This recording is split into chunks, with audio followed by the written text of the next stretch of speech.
Bonjour à tous, alors je m'appelle Dani de l'atelier Shop Médiéval et je suis artisan d'art de la région PACA. Je viens vous parler de l'abaissement bien sûr du seuil de la TVA qui m'impacte énormément et qui impacte nombre de mes collègues. Nous avons une corporation très peu connue. Nous sommes artisans sur des fêtes médiévales, donc automatiquement on est saisonnier. En général, elles commencent au mois d'avril, elles finissent en octobre. Donc voilà, on travaille à peu près 6-7 mois de l'année. Et ensuite, on est dans nos ateliers en train de bosser pour notre saison. Comment on va faire? Est-ce qu'on arrête? Est-ce qu'on diminue certaines fêtes? Est-ce qu'on privilégie les gros centres, les grosses fêtes où on gagne mieux notre vie que des petits villages qui, eux, ont besoin aussi de vivre?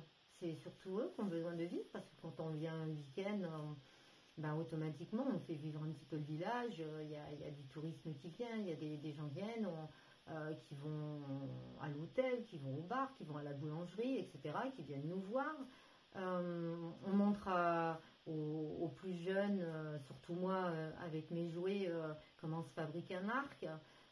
D'autres comment on fait de la poterie, d'autres la forge, il y a des troupes, il y a l'histoire. On arrête tout ça? C'est bien dommage quand même, hein. C'est vraiment dommage. Maintenant, l'artisanat en France, il n'y en a plus tant que ça, donc il ne faut surtout pas arrêter. Alors on ne sait pas, on se pose des questions. Pour le moment, on va se battre. On va se battre parce qu'on est une petite corporation, mais on est très solidaire. Alors on va se battre, on va faire comme on avait fait pour le Covid. On s'était battu avec des pétitions, j'étais allée voir le ministre, enfin, etc. Et on va se battre.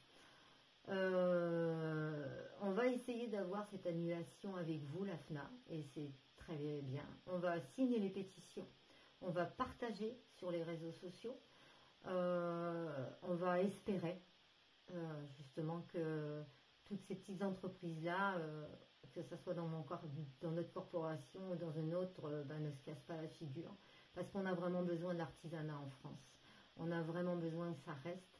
On a vraiment besoin que nos enfants, nos petits-enfants, sachent ce que c'est que le travail, justement, du bois ou du cuir. Voilà, on n'a pas du tout envie que tout ça se perde, quoi. Voilà, je voulais vous raconter mon histoire. C'est compliqué, on ne sait pas trop comment on va faire, donc on compte sur vous, on compte sur tous nos élus, on compte sur les associations, on compte sur les villes aussi qui nous accueillent. Et il ne faut pas oublier que ces villes-là, on fait vivre le village, mais aussi on paye des emplacements, donc ça fait partie aussi du business. Donc aidez-nous justement à pouvoir garder notre art et aidez-nous à pouvoir garder notre travail. Merci beaucoup.